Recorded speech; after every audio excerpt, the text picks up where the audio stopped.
చూసుకుంటే ఎక్కడా కూడా ఇవాళ ప్రైవేట్ హాస్పిటల్ కిటకిటలు ఆడుతూ ఉన్నాయి. పేదవాడు మళ్ళీ ఆర్థికంగా కుదేలైపోయి కుటుంబాలన్నీ కూడా ఎక్కడా కూడా ప్రభుత్వ హాస్పిటల్స్ ఎక్కడా కూడా సరిగ్గా పనిచేయని పరిస్థితి. డాక్టర్లు అడిగినా సూపరింటెండెంట్ అడిగినా మాకు వసతులు లేవండి, మాకు నిధులు లేవండి, మాకు మందులు లేవండి అని చెప్పడమే తప్ప ఎక్కడా కూడా ఇవాళ పేదవాడు కానీ ఈ ప్రాంతంలో ఉన్నవాడు కానీ ప్రాణాలు అరచేతిలో పెట్టుకొని పోయే పరిస్థితి. ఇప్పటికైనా మిమ్మల్ని అడుగుతా ఉన్నాం, డిమాండ్ చేస్తూ ఉన్నాయి ప్రభుత్వాన్ని, ఇప్పటికైనా మేల్కోండి. ఇన్ని సంఘటనలు జరుగుతూ ఉన్నాయి. కల్తీ పాలు తయారు జరిగినా మీ దగ్గర నుంచి చలనం ఉండదు.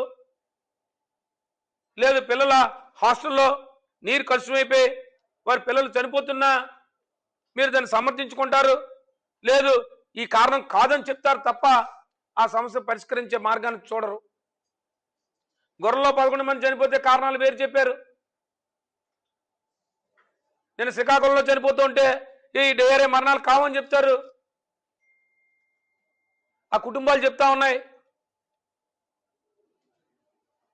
ఇవాళ ఆశ్రమ పాఠశాలలో పిల్లలు చనిపోతే ఆరో ప్లాంట్లు పెడతా ఉన్నారు, ఇన్ని పెడతా ఉన్నారు, అవి చెప్తా ఉన్నారు. కేవలం గిరిజన శాఖ మంత్రులు వారు వెళ్ళి పర్యటించారు, కానీ ఎక్కడా కూడా పిల్లలకి వారికి ఇచ్చే సౌకర్యాలు ఎక్కడా కూడా అందుబాటులో లేవు.